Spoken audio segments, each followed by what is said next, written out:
All right, I'm going to do some woodworking today, and I've got in mind a project that I actually started years ago.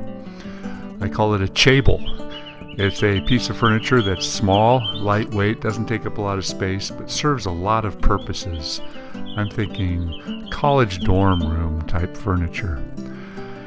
Now, this piece of furniture has got to be strong, it's got to be light, it's got to have multi-functions, multi-purpose.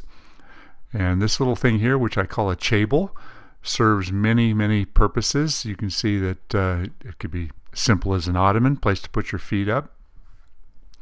It's a place to sit down, and you can put your food up here or work on your homework. Great place. You put it up over your legs, lean up against the couch, and you've got a flat work surface. And I really wanted this piece of furniture to have a lot of uses. Here I'm tying my shoes on it.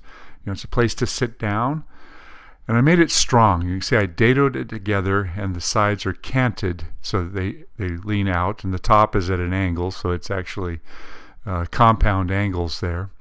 And I thought, what about standing it up on end? But it wasn't quite level, so I put these little end pieces here, and I discovered that it's great. You can pull it up next to a chair, next to your couch, whatever you want to. You've got a work surface to put your iPad or your whatever you're working on. That's what it looks like. Like I said, call it a CHABLE. It's turned out to be quite a valuable piece of furniture in my household. I love this stupid little thing. Anyway, that's what it looks like, and if you want to build one for a college kid, dorm room furniture, I think they would love it.